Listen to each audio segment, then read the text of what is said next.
வணக்கம் நண்பர்களே, ரொம்ப நாள் கழிச்சு பார்க்குறோன்னு நினைக்கிறேன். எல்லாருக்கும் அகைன் வணக்கம். நம்ம இன்னைக்கு என்ன பார்க்க போகிறோம்னா, காலா படத்தோட சிங்கிள் ரிலீஸ் ஆயிருக்கு. அதுக்கு தான் நம்ம ரியாக்ஷன் கொடுக்க போகிறோம்.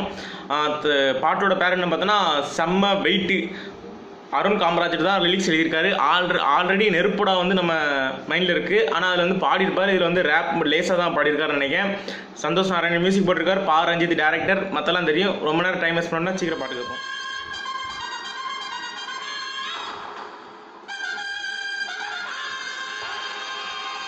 சூப்பர் ஸ்டார்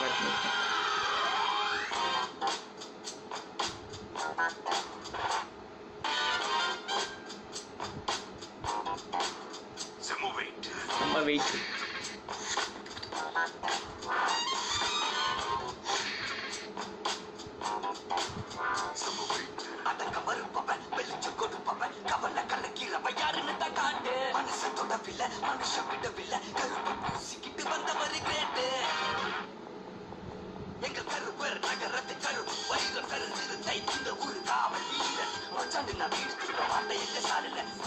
யாரு வந்தாலும் நம்ம வழியில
நான் 5 நிமிஷம் சாங்கில் 3 நிமிஷம் சாங் தான் நான் கேட்டிருக்கேன். அதாவது இது வந்து இல்லீகல் ஆயிரும். அதனால தான் நான் ஃபுல்லாக கேட்கல. எப்படின்னு பார்த்தீங்கன்னா அந்த சாங் ஃபுல்லாகவே ரேப், அதுலேயும் லிரிக்ஸ்லாம் வந்து நல்லா புரியுது. அதான் நம்ம அருண் காமராஜ் எழுதி கொடுத்த லிரிக்ஸ் வந்து செம்மையாக புரியுது. அதுலேயும் லிரிக்ஸ் வீடியோவாக பார்க்கும்போது நல்லாவே புரியுது. அப்பப்போ பின்னாடி பேக்ரவுண்ட் இமேஜ் பார்க்கும்போது புதுசாகவே இருக்குது. இந்த பாட்டை பாடினது யாருன்னு பார்த்தீங்கன்னா நம்ம ஹரிஹர சுதனும் சந்தோஷ் நாராயணனும் செம்மையாக பாடியிருக்காங்க. அதாவது பாட்டு மேக்ஸிமம் அவங்க தான் பாடியிருக்காங்க.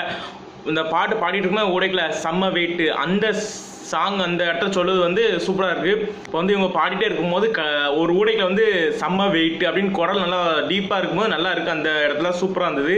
இந்த பாட்டு ஃபுல்லாமே நம்ம காலா பற்றி, காலா இருக்க இடத்த பற்றி அப்படியே பில்டப் பண்ணிகிட்டே இருக்காங்க. எனக்கு இந்த பாட்டில் ரொம்ப எந்த இடத்துல பிடிச்சிருந்ததுன்னா செம்ம வெயிட்டு நம்ம காலா சேர்த்து அப்படின்னு சொல்லியிருப்பா. அந்த இடத்துல ஒரு டீப் வாய்ஸ் வருது. அந்த இது வந்து எனக்கு ரொம்ப பிடிச்சிருக்கு. அதுக்கு முன்னாடி வரது ஒரு நீளமாக ஒரு லிரிக்ஸோட பார்க்கும்போது ஒரு மாதிரி சவுண்ட் வித்தியாசமாக இருக்குது. செம்ம வெயிட்டு நம்ம காலா சேர்த்து அப்படின்னு சொல்லும்போது அது வேற மாதிரி இருக்குது. நமக்கு ரெண்டுமே டிஃப்ரெண்ட் தெரியுது. எனக்கு அந்த ரெண்டாவது வந்து ரொம்ப பிடிச்சிருந்தது.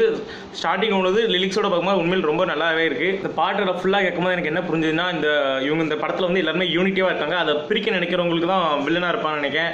அதேமா இந்த பாட்டு வந்து அப்படி தான் இருக்குது. நாங்கள் எல்லாமே யூனிட்டாக இருக்கோம், எங்களை பிரிக்க நினைச்சா உங்களை அழிச்சிரும் அப்படின்னு சொல்லுற மாதிரி தான் அந்த பாட்டு லிரிக்ஸ் எல்லாம் சேர்க்கும்போது அப்படி தான் தோணுது. மேபி படம் முழுக்காவே எல்லாருமே யூனிட்லேருந்து எப்படி பிரித்து அழிக்காங்க அப்படி தான் கதையாக இருக்கும் போதுன்னு நினைக்கிறேன். அதுலேருந்து எப்படி காப்பாற்றாங்க அப்படி தான் காலப்படத்தில் கதையாக இருக்கும். எல்லாருக்குமே தெரியும் ரஞ்சித் கதை எப்படி இருக்குன்ட்டு. இதுவும் கபாலி கணக்காக தான் இருக்கும். அது மாதிரி ஆக்ஷனும் நல்லாயிருக்கும். கூட காலாவை சுற்றி எப்பவுமே நிறைய பேர் ஆட்கள் இருந்துகிட்டே வர்றாங்க. அதேமாதிரி ஊடைக்கில் ஒரு லென்த்தான மியூசிக் வருது. அதுவும் நல்லாவே இருந்தது. அப்படின்னு ஒரு மாதிரி ஒரு மியூசிக் வந்தது. அந்த மியூசிக்கும் நல்லா இருந்தது. ஆப்வியஸ்லி நல்லா இருந்தது, ரொம்ப பிடிச்சிருந்தது. நம்ம நெருப்புடா மாதிரி இப்போ பார்த்தோன்னே தெரியாது, போக போக நெருப்புடா மாதிரி வந்துடும் அப்படின்னு தான் நான் சொல்லுவேன். டக்குன்னு எந்த பாட்டுமே பிடிக்காது, கேட்க பிடிச்சிரும். வேறு ஏதாவது உங்களுக்கு ரியாக்ஷன்னா கீழே கமெண்டில் சொல்லுங்கள். எந்த இதுக்கு அதிக தம்ஸ் வருதோ அதுக்கு நான் ரியாக்ஷன் கொடுக்கேன். அவ்வளோதான்.